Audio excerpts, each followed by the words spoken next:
watching TikTok Live and you want to join in our actual room where you can ask questions and see the slides, etc., you can join our free school community. The link is in my profile. And take care of some housekeeping items, and then I'm going to pop over there, and we will be ready to rock and roll. It's a beautiful Monday morning here in central Pennsylvania, and hard to believe it is Easter week. Time absolutely is flying by. So I'm gonna start heading over to the Zoom room, the school room, the school meeting room. And if you're watching on the live stream and you want to come join, it's free to join, and the link is in the description. Or if you're watching on the TikTok, the link is in the profile. So let's go ahead here. Pin for everybody. Make sure I've got the right mic. That audio should be a little bit better, I think. And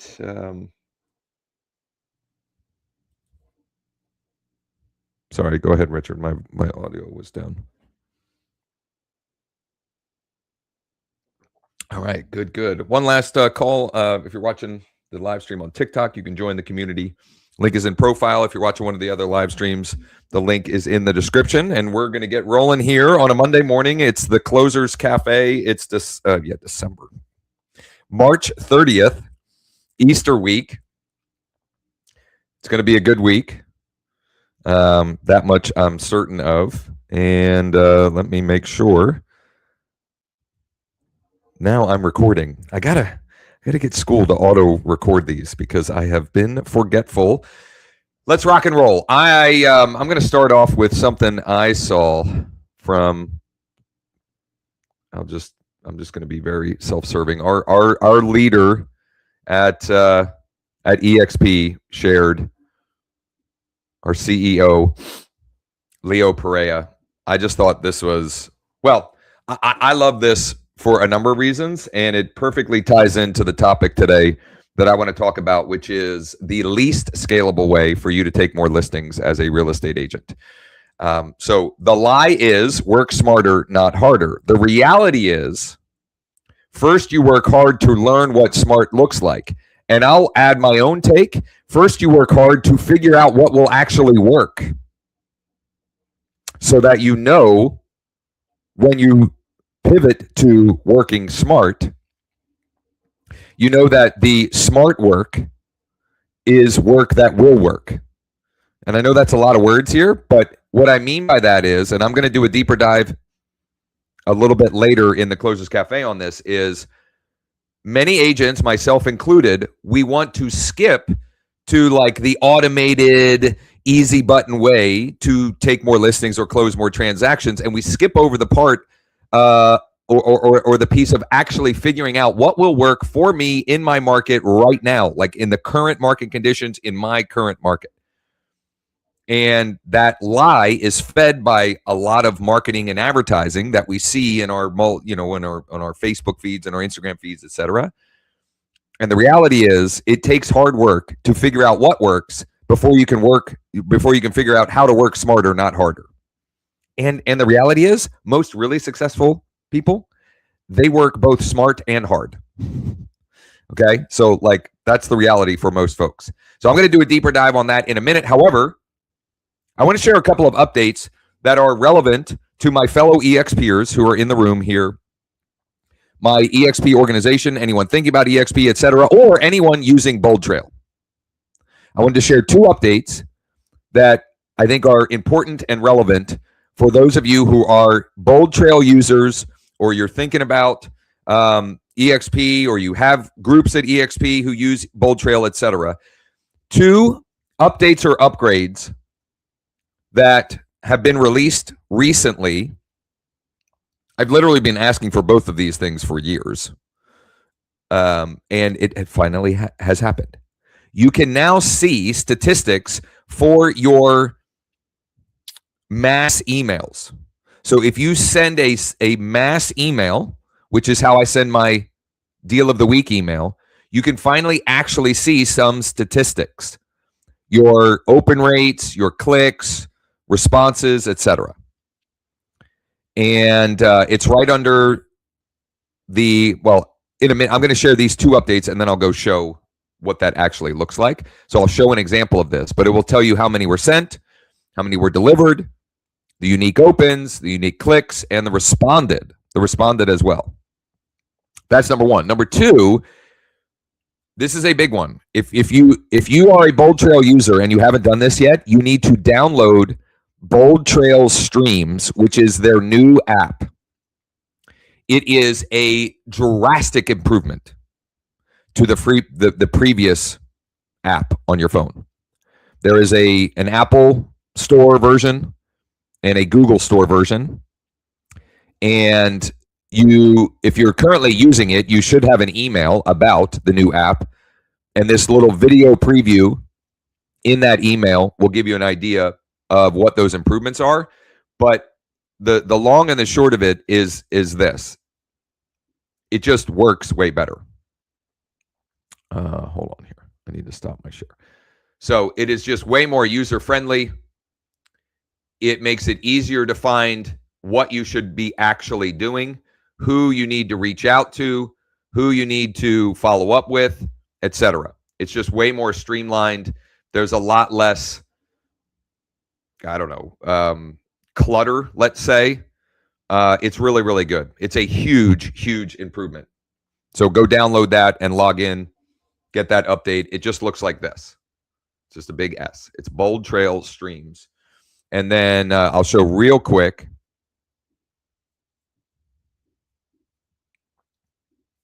What? Well, the old one is still live, but I've deleted the old one. You can still use the old one. It still works, but I've deleted it. I'm just using Streams because most of the stuff, at least what I've found thus far, is most of the stuff that I can't do on Streams, I wouldn't want to do on Streams anyway. I'd more likely want to do it on my desktop anyway, or my laptop. I don't even have a desktop. I don't know why I said that. So, for the meantime, if you want to keep both of them, not a big deal. But I think eventually they'll phase the old one out. And then if you want to check your email stats, you go to Marketing, Scheduled Mass Emails, Get Started. Now, this is, again, this is specifically for scheduled mass emails. So you're scheduling it out to send one-to-many. For me, most frequently, that is my my deal of the week email. It will tell you the unique opens, the clicks, the replies, etc. And if I'm being very honest and transparent, my stats on that suck. when you look at how many I'm sending versus how many are opening and replying, but at least now I know what that looks like, and I can work on testing and trying things to improve it versus flying blind. Here was one that was sent to a smaller segment. This was specifically an email that I sent to just the property owners. In other words, people in Bold Trail that I had their email and their primary address. And this had an almost 20% open rate and a lot more responses. So interesting to note one way or the other. Okay. Once again, if you are watching the live stream outside of our school community, the link to join the community is in the description. If you're watching on TikTok, the link is in my profile. So now I want to take a minute and talk about this idea, the least scalable way to take more listings as a real estate agent. And why would I talk about that? Why would I intentionally talk about the least scalable way to take more listings? Because many agents, myself included, we try to scale something before we even have proof of concept. We try to scale before we even know something will actually work, before we actually have proof that it will generate what I need and want in my business, which is more conversations that lead to more contracts and therefore more closings. This is fed by a lot of marketing, a lot of stuff that we see in our feeds, a lot of people that are looking at us as an audience as well. I mean, they make a lot of money every time they sell a house, so why would I not try to to sell them or offer them a service or something along those lines? And all of us on here, I think, would readily admit that we have spent money on things because we were promised a big, bold, shiny object. And the reality is either it didn't work or you didn't do the work to make it work. So what does that mean in practice, in practicality? It means actually manually doing the work to identify, does this work to the degree, or does this actually get me closer to my goal? And I want to give, I'm kind of talking theoretically, so I want to give two very tangible, specific examples. Number one, each month I run a campaign to all of the homeowners in my database. In other words, I have at a minimum, I have their email address and their property address. I send out a one-to-many email with the intent to get them to open the email and click the link in the email. It's offering them an updated home value for their property, an updated home value for their property. The email has one intent, one goal, to get them to open it and click over to look at their home value. The campaign includes a text message. If I have a working cell phone number that is still subscribed, I will send that text message to get more of them to go and look and find the email and open it and click it, etc.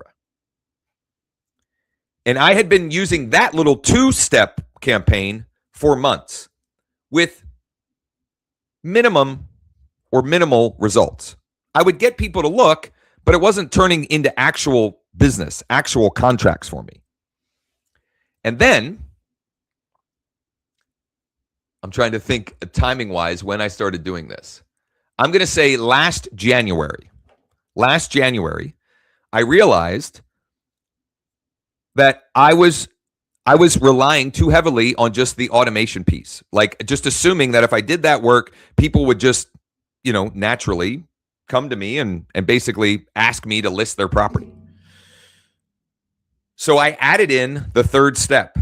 This has become the money step, which is to send an email to all of the people that clicked and looked at their updated home value, strategically designed to keep the conversation going, to uncover whether or not there is a contract opportunity. And the first time I did that, I manually sent that third step to every one of the people that looked at their dashboard. I manually sent it, which seems, oh my gosh, that's overwhelming, because I had 120 that I had to manually send that to. I manually sent 120 emails. And also, here's the reality. Number one, it didn't actually take that long. I had a predetermined script or template, and I literally just was, clicking away. It was under an hour to send all of those.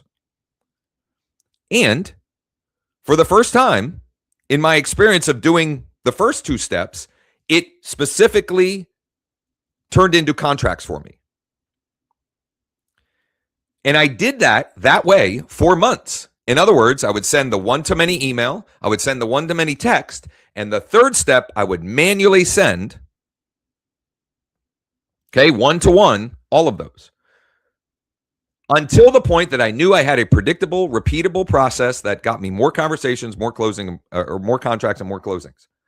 And now I have, because I'm busy and because I know it works, I have pivoted that even the third step in that process, I can do one-to-many. In other words, I've set up the system so that I can do that. Here's what I am confident of. if I had immediately gone to that without actually figuring out what works as that third step and what is the least scalable version of that is effective at getting that, who knows, right? I could have assumed that didn't work and, keep chasing another shiny object. That's one version, one example. Let me give you another. It's actually the inspiration behind Lead Deck. Lead Deck we built in part because I had this Frankenstein together process that was working, but it was or became unscalable for me and definitely not duplicatable and scalable for others. Because I had all these pieces and all these steps, and my co-founder Sean and I, we would get together. We still do, not as often as I would like. We get together for coffee and brainstorm and mastermind, etc. By the way, you Founders Club members, we did that on Friday. We have some fire updates and things to bring you tomorrow on our Founders Club mastermind. Like really good stuff. Some simple things, but really, really good. Anyway, we were getting together last summer. He's asking me what's working in my business. And I explained this Frankenstein together process where I get this big bucket of data, and then I skip trace the data, and then I scrub the data, and then I export it, and I reorganize and reformat the data, and then I import it into this outreach tool, and then I scrub it 2 more times, and then I drip out messages to hope that if I start with 1,000 property owners, I get 2, 3, 4 that engage or respond or reply. And it was working to a certain degree. I was doing more deals, but it was just like, how does this scale, and how do I duplicate it? And so that was the inspiration behind Lead Deck. However, if I had not gone through the pain of figuring out that Frankenstein together process and what would actually work to some level, we would have never figured out how to actually turn this into something that is way more efficient and effective to use and will get you many more conversations, contracts, and closings from less data and less time and less steps and less headaches, technology overwhelm, etc.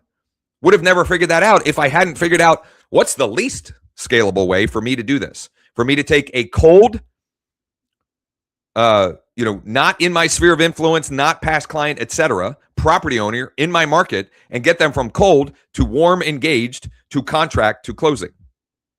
I figured out the least scalable way first, and then it just so happens that inspired and continues to inspire Lead Deck and what the enhancements that we're making and adding on a regular basis. So I would encourage you, here's my call to action for you. Spend some time this week identifying where in my business do I need to take a step back and figure out an activity or something that I'm doing where I am relying on automation, where I need to figure out what is actually effective in the least scalable way first before I layer that on. Let me give you 2 or 3 more ideas of where this might be showing up. If you're using some AI service or whatever to automate posts on your social media, the reality is, for most of you, it's not actually effective for you. It's better than nothing, but if you took the time to figure out what will actually get you more views, more engagement, more comments, more DMs, etc., if you unpack what will get more of that for you in the least scalable way, then you can use AI and AI tools to turn that into a more scalable version, a more automated version. That's number 1. Number 2, I would say in your email practices. So This would be interesting. In the comments, in the chat, okay, in the chat. And if you're watching on TikTok, you can come join our school community. It's in the profile. If you're watching one of the others, it's in the description. You can come to the school community and engage with us. In the chat, let me know approximately how many unconverted leads do you have in your CRM? Approximately unconverted leads in your CRM, because I'm doing this to make a point.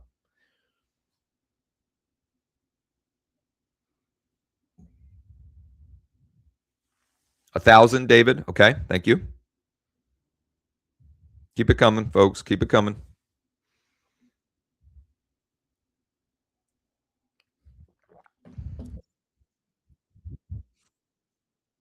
It should be bottom right corner. Is it? Is it not? Bottom right corner.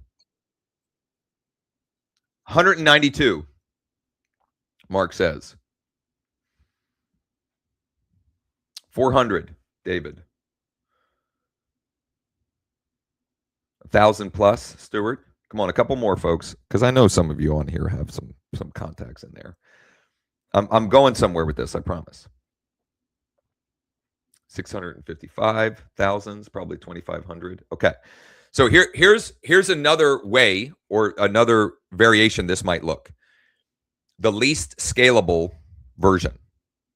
I'm gonna say Mark. So Mark has 192. One way, one example of what this might look like this week for Mark is instead of sending his deal of the week email to all 192 at one time, I'm going to challenge him to send it one at a time through his actual email client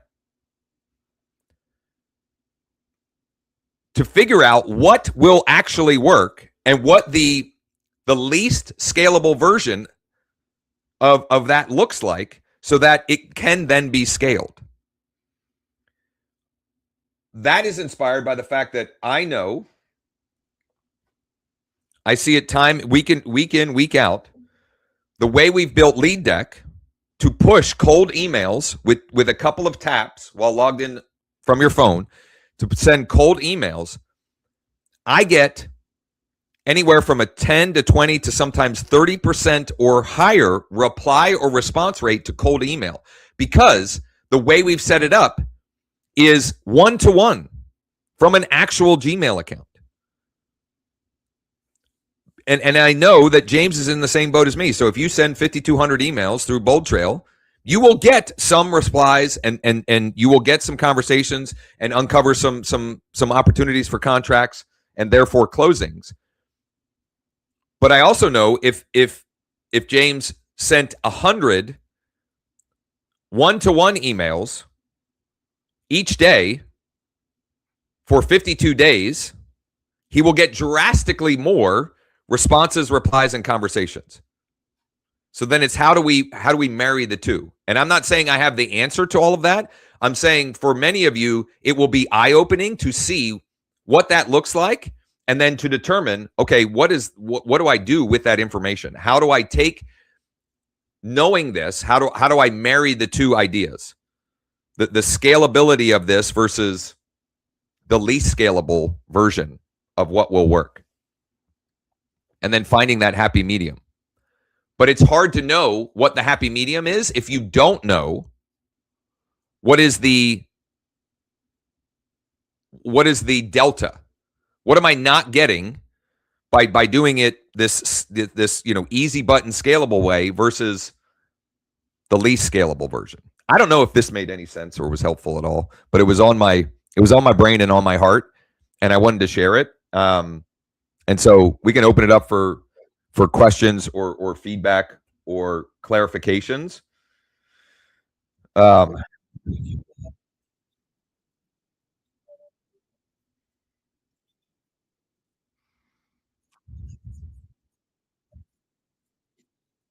Yep.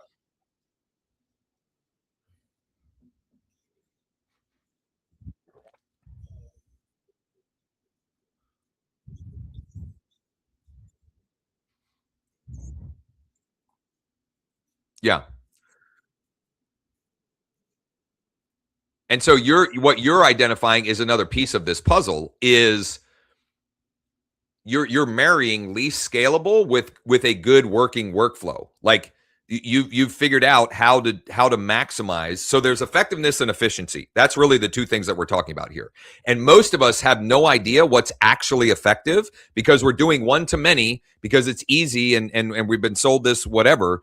But we don't know what's actually effective. And then once we figure out by doing the unscalable to figure out what is effective, then you can figure out how, knowing what is effective now, what is the most efficient way that I can do this effective thing. And the very most efficient way for Stuart would be him not manually doing it, but him sending out using thanks.io or whatever to do that. And yet that may break what's actually being effective. It might, right? And then you have to figure out, okay, what do I want to continue with this more efficient version or less efficient version rather, or do I want to leverage a more efficient version and just know that I might have to do more to get the same result. And that's, if you've ever hired someone, that is the reality of hiring someone. If you hire someone to do a role in your business, they will never be as effective and efficient. Well, not never. It is hard to get someone to be as effective and efficient as you are, but you have to be okay with that if you want to grow your business at some point. Now, you may find the rock star who actually takes your processes, your SOP, and actually does improve and actually beats your results. But more often than not, you just have to create or be okay with the fact that it won't be quite as good as the way you might do it. But at some point, good enough is good enough. And this is the stuff that is hard about any business. Like, there's no getting over some of this stuff, that you actually have to slog through some of this hard work to figure out what will actually work in your market for you and given the current market conditions. Because as much as I sort of cringe when I hear, well, you don't understand, my market's different, there is reality to that. There is reality to that. And so there's no getting over that. You just have to figure out in your market what that looks like. And then figure out, how can I scale this? What does scaling like this look like? And where might it break? And what am I okay with and what am I not okay with? As far as, as I scale, what those results may impact. It relates back to a rant I went on, I don't even remember, it's a couple months ago now. But people, this is just a business owner thing. It's not a real estate agent thing. But not understanding ROI and more. And what I mean by that is, if you want to make 100,000 in GCI, you can do that. And you can probably, for many of you, you could do that and definitely do it and have a 10-to-1, 20-to-1, maybe 25-to-1, maybe even 50-to-1 ROI to do that. But if you want to do a million in GCI, it's really hard to keep that ROI ratio, and yet more is still more. More is still more, right? It doesn't, it's okay. And as business scales, as you scale businesses, they become less profitable, but more is still more. If it costs you $250,000 to do 2.5 in GCI, but it costs you what would that be? $25,000 to do $1 million. Maybe I'm doing the wrong math. $25,000 to do $250,000 in GCI. Let's do it that way, right? More is still more. Anyway, I don't know. Any other questions or comments on that before I pivot to some other work, and honestly, just doing some of the work?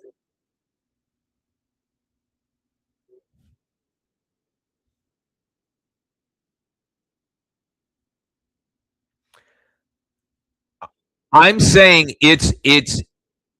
I'm saying an activity like that is worth testing so you understand and fully so you can better understand what the least scalable version and those results look like. Because you may find that if you send the 192 all at once, you might once a month get 2 replies. But if you send 192 individually, you might get 20 replies. And this business is about more conversations so we can write more contracts and close more transactions. And so what do you do with that information if that works? Well, there are other ways that those emails can be sent besides you manually sending them one-to-one and you sending them with a scheduled mass email. But until you know what that delta is, meaning I know if I manually send 192, I get X replies, and if I send 192 all at once, I get Y replies. Until you understand that delta, you won't know, is it worth figuring out the less scalable version, or should I just...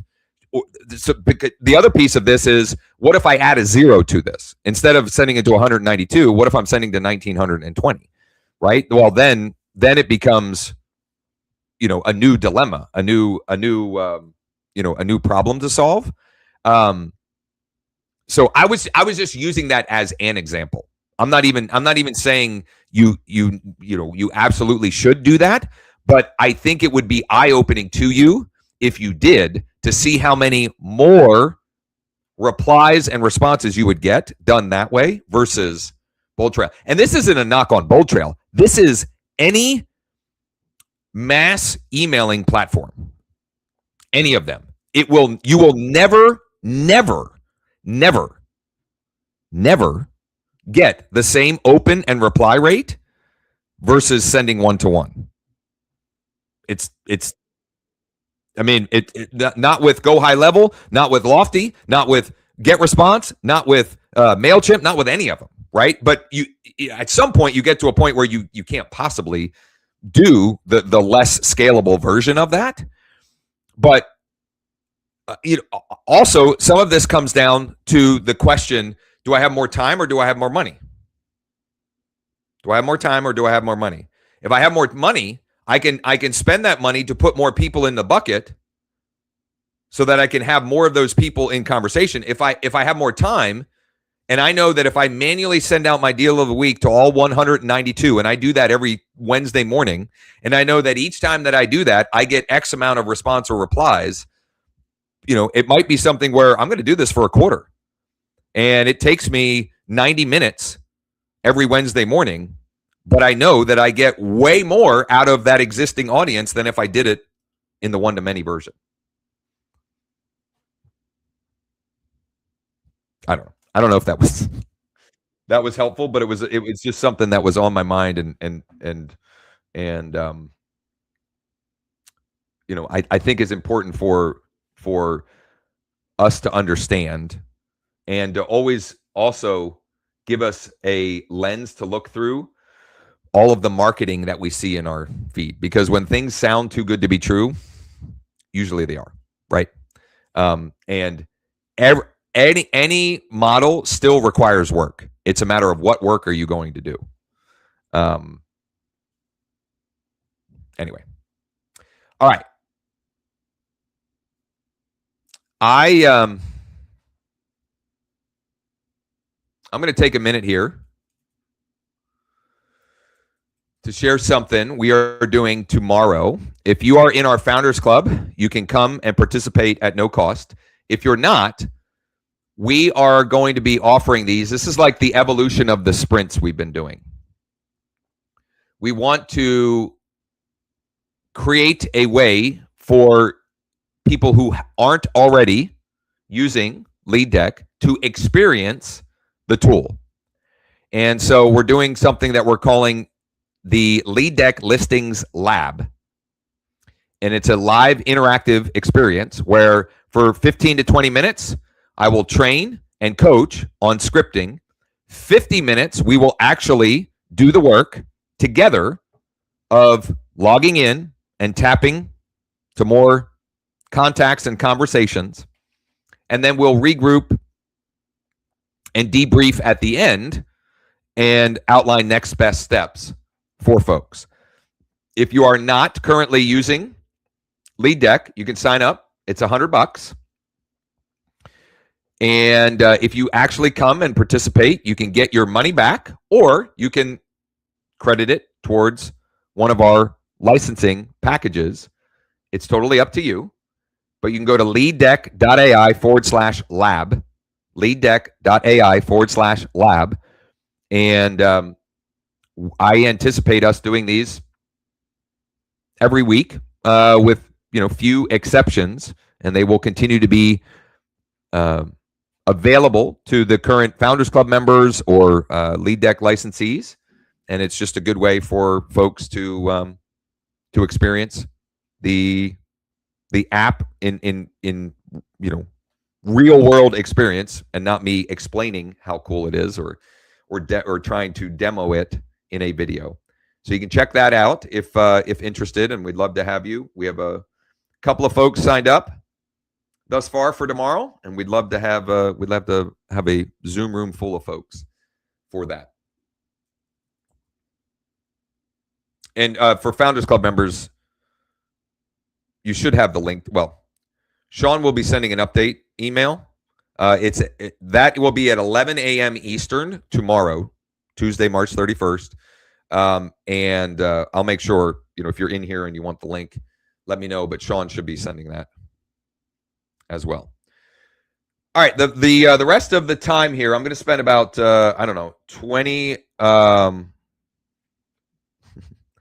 25 to, we'll see, 30, 45 minutes. I'm going to be using Lead Deck to do some outreach. And let me sort of tee this up. Oh, I am sharing my screen. You guys can see my screen? Yes? Still getting used to this tool. So I met with a client on Friday who he's part of a larger group, and they have a number of multifamily properties. And I will likely be listing at least 2 of them in the next, maybe as soon as this week. But they have 4 or 5 others that they eventually want to list, but are absolutely open to selling them off market without, actively listing them in the MLS. I'm going to take one of them and walk through my plan for bringing a buyer before we even go live, and also in that work, uncovering more opportunity as well. And multiple prongs to this. Number one, I'm going to use Lead Deck to find the active buyers in that zip code, and I will do outreach. Number 2, I am going to, in my MLS, go and find the buyer's agents who sold similar properties in the last 90 to 180 days to see if their clients are looking to add to their portfolio. I mean, why not? Okay. Specifically, when I've got a property where that scenario would be a likely investor who might be looking to add to their portfolio. Like, that strategy doesn't make sense if I'm sending or if I'm selling, if I'm selling a property in my neighborhood. Okay. In that case, I will just do the reverse prospecting once we actually have it coming soon or actively live on the market, right? This is specifically an opportunity with this type of property.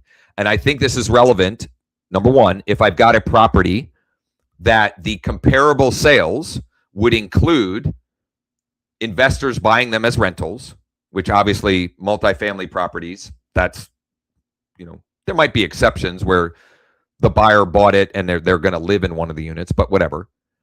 That's an example. And also, vacant land is a great example of this, because if you've got a parcel of vacant land,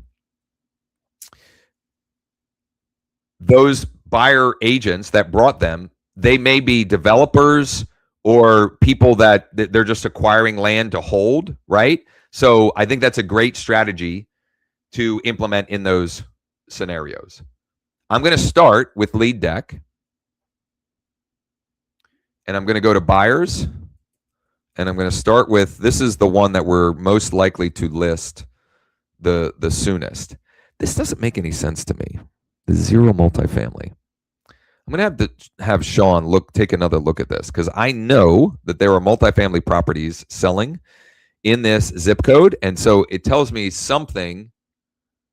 We still need to make improvements to the way that we're mapping the data. But regardless, it's easy enough for me to call these other 24, and I'm going to call all of them because I have an off-market asset that would be of interest. So what I'm going to do first is we're going to create that target, and we'll put it back in here.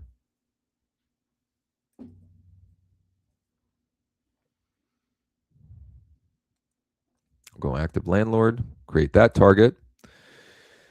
And I can run both of these. So I'm going to run both of these. And while these are running,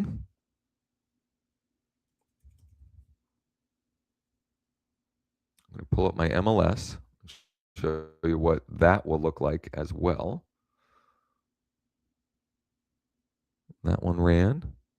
Oh, it's only running 10 at a time. That makes sense.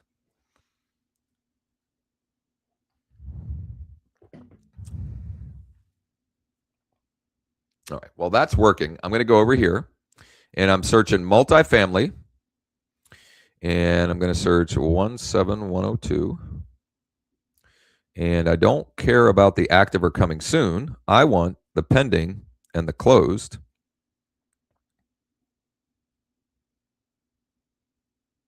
Oh, I was like, I did this. I did this work to make sure that there were results. What did I do wrong? I put the zip code in the city, in the postal city, not in the zip code. That's why it was saying 0. So there are 11. There are 11. 11 that 3 are pending, and 8 are closed. So I'm going to, all this will look like is as follows. And this doesn't have to be, I'm going to skip Wendell. Only because that's cheating. I've known Wendell and I've known Wendell for 20 years, and he and I are partners in transactions. Oh, look at Wendell. He's killing it. I'm trying to find one where I don't already know the agent. There we go, Michael. I do actually know him, but not like I know Wendell. So let me call Michael. Oh, no, I'm sorry. The selling agent was Damaris. The listing agent was Michael. Maybe I was looking at that wrong. Geez, let me go back through these. I think Wendell was the listing agent on all of these. I want the selling agent. Well, he was the listing agent and the selling agent on that one and that one and that one. Okay, so I could have just skipped those. But Damaris, let's talk to Damaris.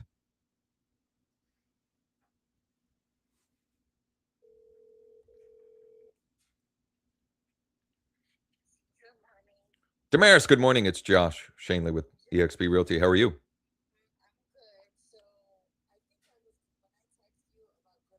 Yeah.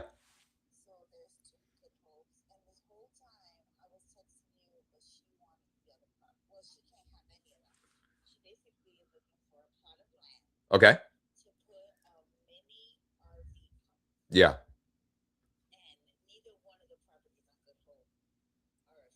Totally.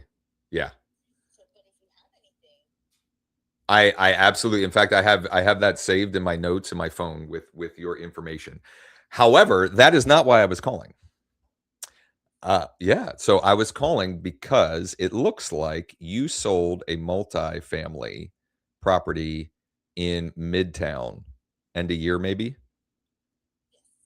Is that client looking for any other multis in that area? Okay, so I have one that I will likely be listing, if not this week, next week. But they're open to selling it before we go on market. They're going to ask 250, but negotiable. Yeah, I'll send you the address when I hang up. Awesome. Thank you, Damaris. I appreciate it.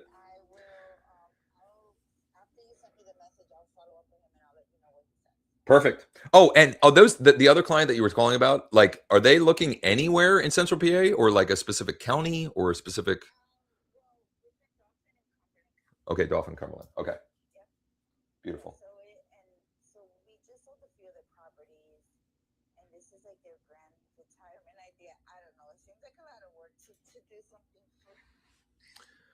I have a couple of parcels in northern Dauphin County, one of which could be perfect for this. It's like 3 acres. It's got like a little creek. I forget what creek it is. I think the zoning would allow it.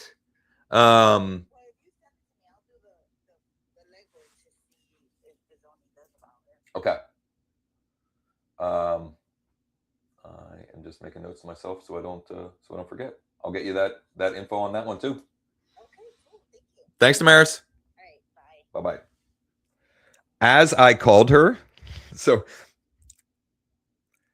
I have her saved, but she never. So she'd been texting me about a listing of mine, and for whatever reason, I didn't ask her what her name is. But I put in the notes what our conversation was and what she was looking for. So when I called, I hand pecked in the numbers and then I called and it says agent looking for for wooded land for small RV park. So I was like, oh, I know who I'm calling now. I just didn't have the name, so now I've saved it and added it there. And I need to send her the address of this multifamily.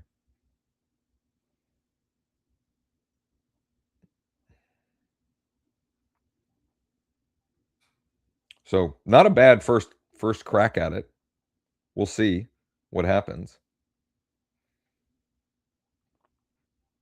The 3-unit in Midtown is 1935 North 2nd Street. I'll get you info on the parcel of land that I mentioned in a bit.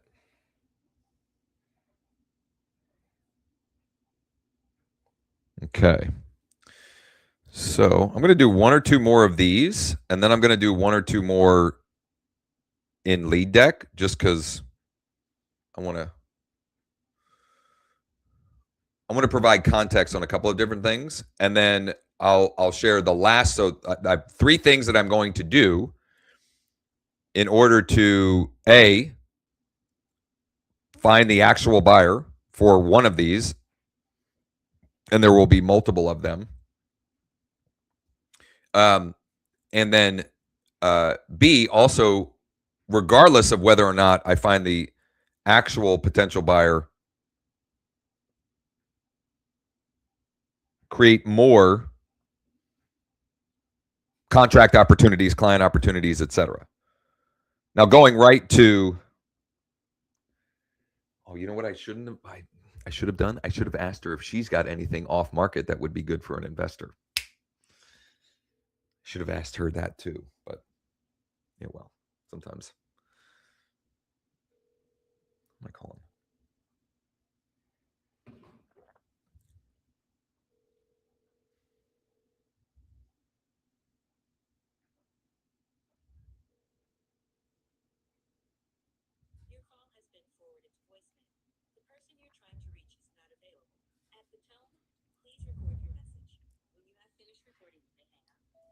Daryl, hey, this is Josh Shanley with eXp Realty. It looks like you represented a buyer on a multifamily property in Midtown Harrisburg area towards the end of last year. And I was curious if that client is looking for any other multifamily properties in that area. I've got one that we will likely be listing maybe as soon as this week, maybe not until next week. But if that client might be interested, just shoot me a text message and I can get you the address and info that I have at this point. And if not, no worries. Thanks, Daryl.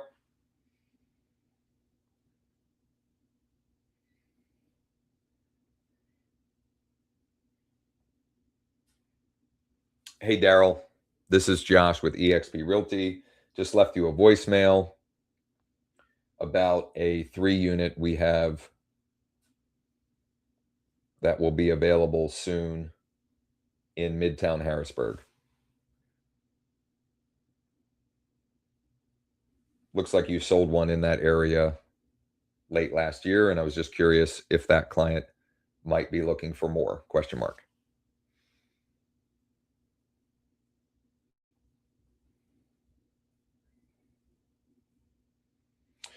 As I'm doing this, Ed sent me a warm lead. My guy Ed. Hello, this is Josh.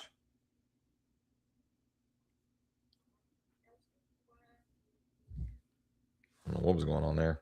It was a real call, but they were confused or something. All right. Any questions about that outreach before I pivot to the actual direct buyer outreach? All right. So let me look here. I'm going to run the rest of these because I want all of them. And then I just got to tweak my buyer outreach script. Then I'll log into Lead Deck and get to tapping. There we go. So I'm going to go profile, scripts, buyer outbound.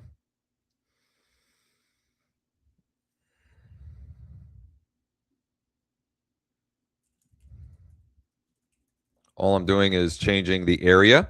So hey, first name, this is Josh with eXp Realty. Looks like you're a pretty active multifamily investor in the Midtown Harrisburg, any area. Looking for any deals right now or know anyone who might be, question mark. Email, off market multi-family property in Midtown.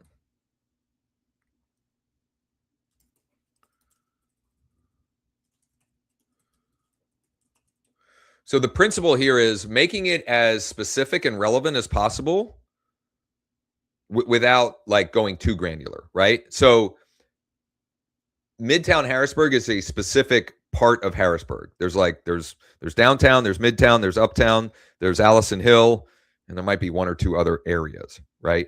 And people that buy in that area know what I'm talking about. Like they'll know what I mean. If not, if that weren't the case, I would just be saying Harrisburg area, and I would probably reference the specific zip code because Harrisburg, this is in the city proper, and it varies greatly zip code to zip code what demographics, price ranges, etc. So looks like you're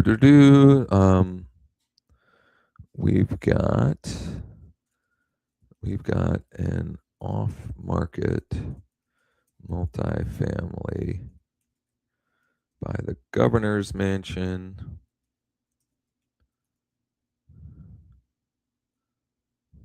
That we will likely be listing very soon. Interested or know anybody who might be, let me know either way. I'm going to save those and then stop the screen share and pop over to my phone. We'll tap away here. Let me pin this.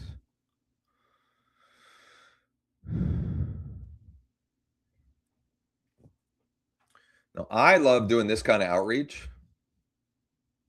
because calling the targets that I'm about to reach out to, it's hard to get 3 no's. It's hard to get, no, I'm not interested in this one. No, I'm not interested in anything. And no, I don't have something that I would consider selling right now. It's possible, but it's very likely they're looking to do something. All right, first one here. So I've got mobile number DNC, landline. I'm guessing it's not active, but I'm going to try.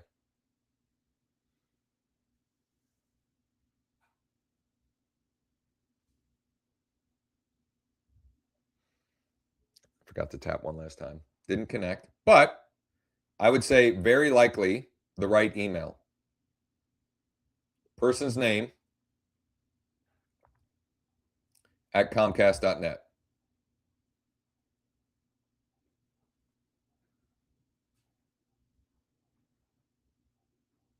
And we'll go to the next one. 9 properties, 4 million in value, 2.4 in equity is this one. The best number, it's got 2 landlines.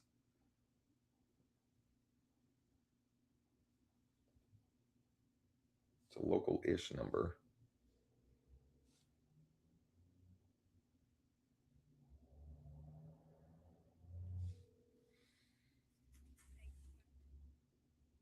Yeah, I was trying to reach Adam.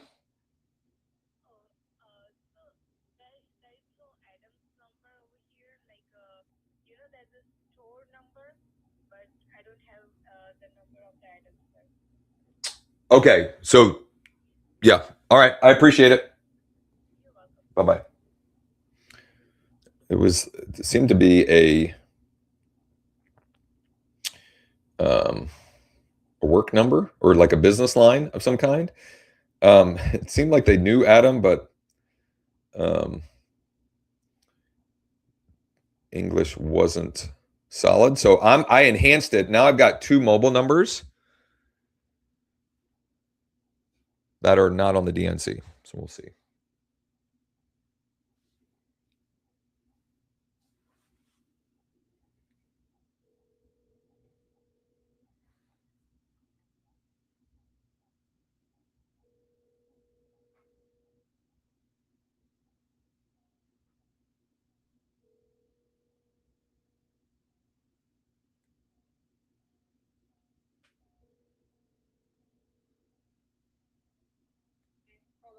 Yeah, hi, I'm trying to reach Adam.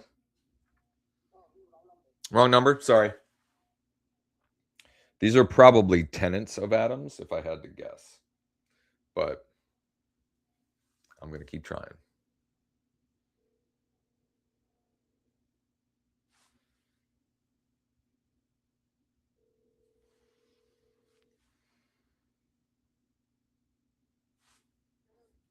Yeah, hi, I'm trying to reach Adam. This is Josh Shanley with eXp Realty.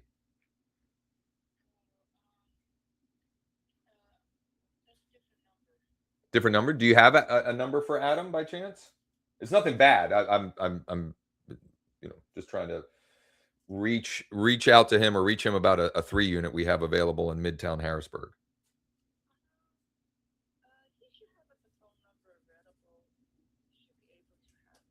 Okay.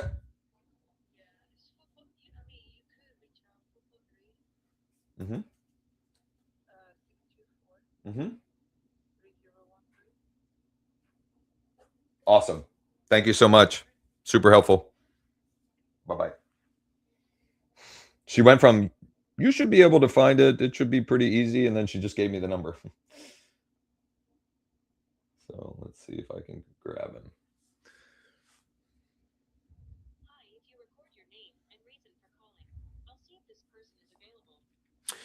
Yeah, hi, this is Josh with eXp Realty calling about a 3 unit in Midtown Harrisburg that we have or will be available very soon.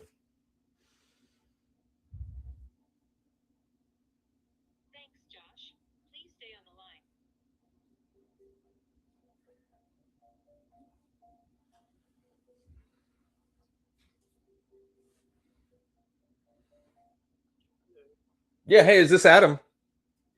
Adam, hey, this is Josh Shanley with eXp Realty. How are you this morning? I was calling because it looks like you are a pretty active investor in Midtown Harrisburg area. Is that right? We've got a 3 unit coming up that I'll likely be listing later this week, maybe next week. But they are open to offers in the interim, and so I was just calling to see if that is something that you might have any interest in taking a look at.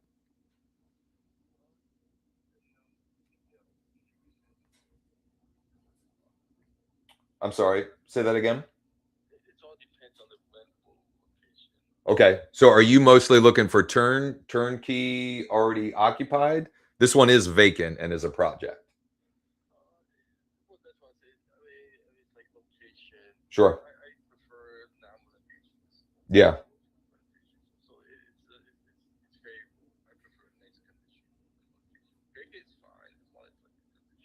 Gotcha.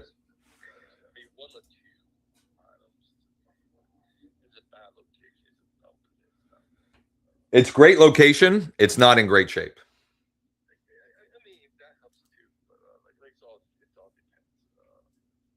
Oh,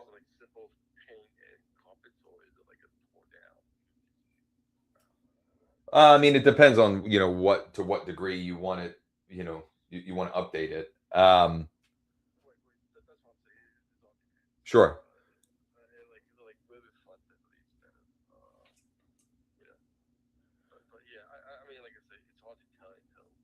Would you? I mean, would you be totally opposed to me sending you some info on it and you check it out and let me know either way? Text it, email it. What would you prefer? Email. What's the best email for you? I don't, unless yeah, I don't.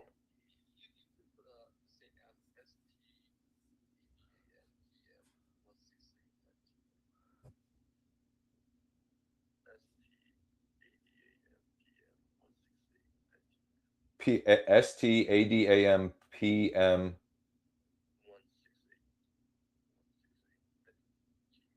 Got it. Got it. I'll get you some info this morning, and either way, whatever you think on it, just let me know, and I'll certainly keep you in mind on anything else in that area as well. Is that the main area that you focus on in Harrisburg, or?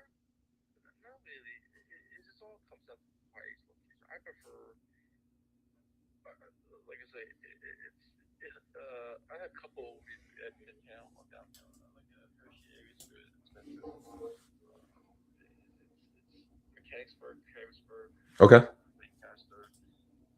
And you prefer multis? Yeah.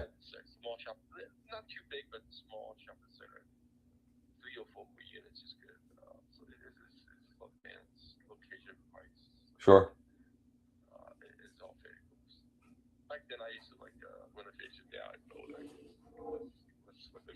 Yeah. Yeah. I got you. I got you.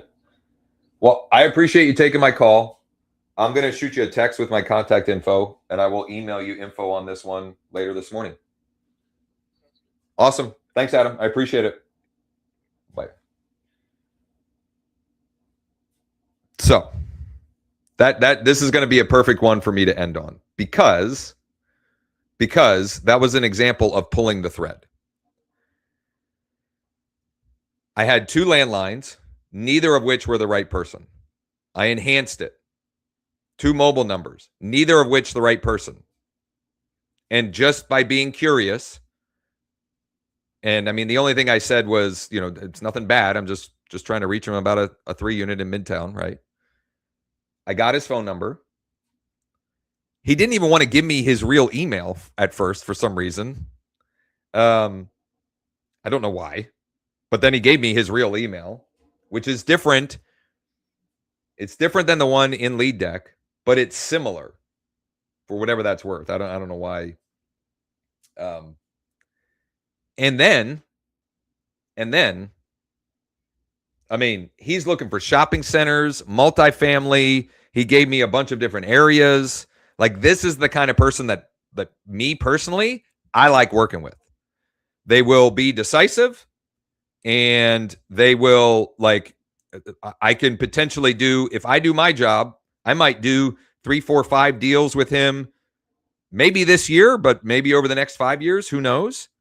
And also, several of the other properties that I have with this same client would fit the buy box that he described to me, at least loosely. So that was well worth that conversation. So what do I do next? I'm going to, here's where I'll wrap this up and then do some housekeeping. So I now have his good working cell phone. What am I going to do now? I'm going to add him as a contact.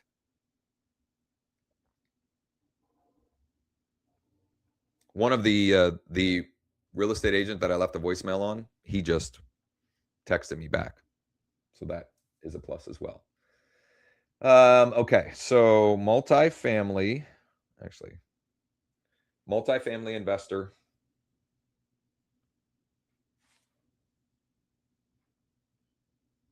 Central PA, Midtown Harrisburg, Mechanicsburg, Hershey, small shopping centers.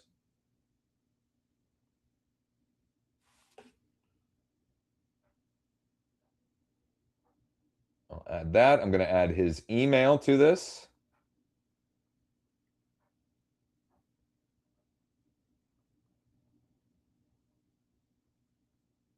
To the contact card as well. So I have that saved. Now I'm going to share my contact card with him. So he has that as well.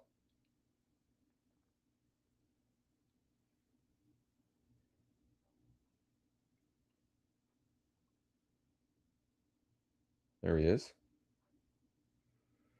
Thanks for taking my call.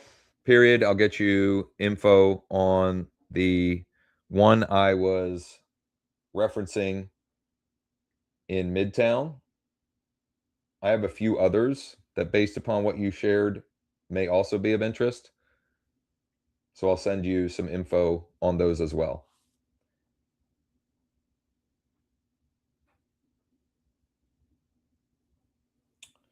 And then I just need to close the loop. So what I need to do is, let me think here. I think I made 4 contacts. I contacted 2 realtors, spoke with one, the other one replied. I tried 2, or did I try 1 buyer? I don't even know. 1 or 2 buyers. Oh no, 2. I couldn't get Joshua, but I got Adam. And I got Adam's good contact info. And I didn't even ask him if he's got anything in his portfolio that he would consider selling, but I will, now that I've connected with him, and I'll do that as part of my follow-up. Oh, look at this. When is an area? Okay. Ed has sent me 2 warm leads already. We're barely 10 a.m. On a Monday morning. Ed's getting after it early. Okay. Housekeeping items as we wrap up. Tomorrow, we have the Lead Deck Listings Lab for anybody who is not currently a Lead Deck licensee or Founders Club member. You can come check it out. It's $100. You can win your money back and either get it refunded or credited towards one of our licensing packages. Just go to leaddeck.ai/lab. For founders, we've got 2 great enhancements that we're going to share with you on our mastermind tomorrow at 1 Eastern, and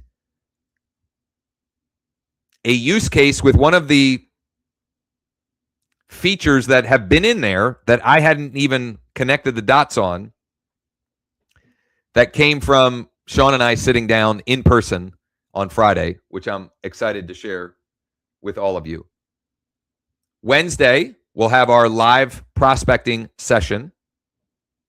It will likely revolve for me around these off-market multis that I've got and doing more of that work using Lead Deck. And barring travel schedule for the Shanleys, we'll have our live demo and Q&A on Thursday. might be traveling. I don't know just yet. So we'll see. In the meantime, I hope you all get after it here on a Monday. Set yourself up for success for the week. If we win the morning, we win the day. If we win Monday, we win the week. And this is both the end of a month and the start of a new month this month. So like close it out strong and set yourself up to have an incredible April. And I don't know. I hope this is an indicator of things to come. I totally forgot to share one of my listings under contract Friday. I thought this thing would have sold a month ago, but better now than never, I suppose. And so I hope that starts a domino. And I've got more of mine. I think that leaves 9 active, and I've got another 2 to 6 potentially with this client coming. So